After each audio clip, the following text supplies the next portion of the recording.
миний аав маань одоо бас бурхан болцсон л да.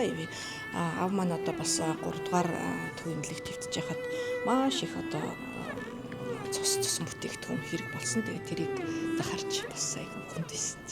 Ачаал бодол үнэхээр өндөр байдаг шин. Би 2016 оноос хойш буюу статистикийн хорооны дараагаар ажиллаж эхлээд тэгээд манай хамт олон дотор анх цаяа гэдэг одоо охин ажиллаж ирсэн. Тэгээд манай анх цаяа болохоор бас найзуудтайгаа яг энэ аян зохион байгуулдаг. Тэгээд ажил дээрээ бас энэ аяныг суртаж илж бид нар ер нь 4 жилийн хугацаанд хамт олноороо яг энэ цус хандивлах аянд нэгдэж одоо цусны төв дээр очиж бас арга хэмжээнүүдийг хийж байсан. За түүний дараагаар би бас хөтөлмөрийн сайд болчоод хөтөлмөрийн яамаа бас уриалаад яг энэ аяныг бас үргэлжлүүлж ирсэн. Тэгээд ер нь л одоо боломж олдвол бас цусаа хандивлаж бусдад одоо амьдрал бэлгэлхийг бол хичээдэг.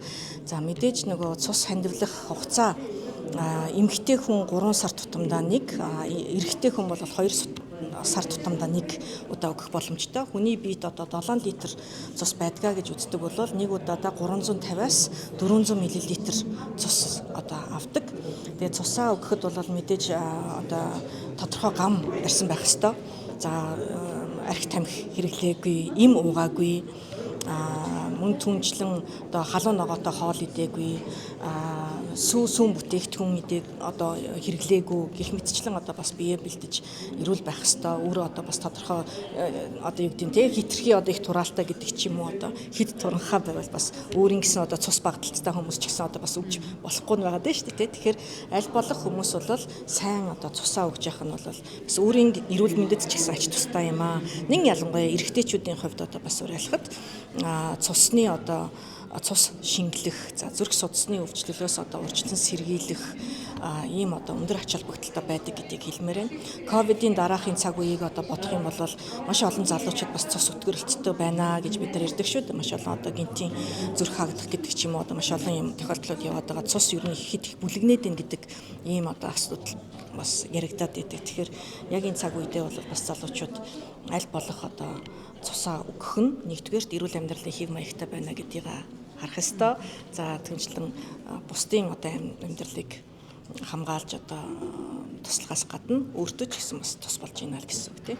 Тэгэхээр ер нь хүний өгж байгаа цуснд 3 төрлийн одоо хэрэглээтэй гэдэг юм уу тий одоо ердийн одоо цус сэлбэхэд байна. За мөн түнчлэн одоо хорт хавдрын өвчлөлт одоо бас тодорхой нөгөө сивэнгийн хэрэглэх гэдэг ч юм уу тий одоо олон цус болон цусан бүтээгдэхүүнүүд бол гардаг. Тэгэхээр яг энэ цусны донорын тухай хуулийг санаачилснараа өмнө нь бол донорын хууль байгаа л да. Гэхдээ одоо ер нь одоо цусны донорын нэг салгаад нөгөө талд нь эдисний одоо донорыг тусад нь салгаж ээж сая одоо бас цусны энэ төв эргээд одоо энэ бүтээгдэхүүнүүдийг нэмэгдүүлэх, эргээд одоо доноруудыг алдаршуулах тийм ээ авч хэрэгжүүлэх төрөөс анхаарах энэ ажлуудыг илүү онцолж өгч ийна гэсэн үг.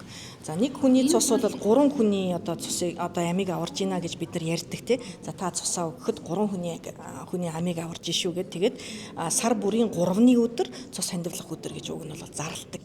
Гэхдээ яг одоо ингээд тулсан газраа бол 3 хүн одоо нэг хүний гэдэг юм уу одоо 3 хүний өгсөн цус хүртэл одоо нэг хүний амийг аврахад багтдаг 30 хүний ч одоо цус багтах юм тохиолдлууд байдаг тийм. Тэгэхээр цус тусан бүтээгдэхүүний хэрэглээ одоо маш их өндөр хэмжээнд байдаг.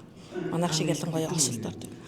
Одоо эн чинь бол би юу яхад хэцүү шттэ тий тооцоолоход бол хэцүү зүгээр бахархал 10 гэдэг бол 10 удаа одоо хайж одоо өгсөн гэсэн үг шүү дээ. Тэгэхээр цус тусан бүтээгдэхүүн одоо боловсруулагдаж явсан гэсэн үг. Тэгэхээр тэр нь хэдэн хүнд ашиглагдсан нь. Миний хэлсэнчлэн яг бид нар нэг удаагийн цус өгөлт чинь 3 хүний амийг аварна гэж ярьж байгаа бол 10-ыг 3-аар үржүүлэхэд 30 гэсэн үг тийм. Гэхдээ цагаат бол одоо 3 байтга 30 хүний өгсөн цус нь нэг хүний амийг аврахад хүртэл багтдаг байхгүй. Тэгэхээр миний аав маань одоо бас бурхан болцсон л да. Аав маань одоо бас 3 дугаар төвийн эмнэлэгт твтэж яхад маш их одоо цусан бүтээгдэхүүн хэрэг болсон. Тэгээд тэрийг харж бас айгүй хүнд байсан. Ачаал бодол үнэхээр өндөр байдаг шүү дээ.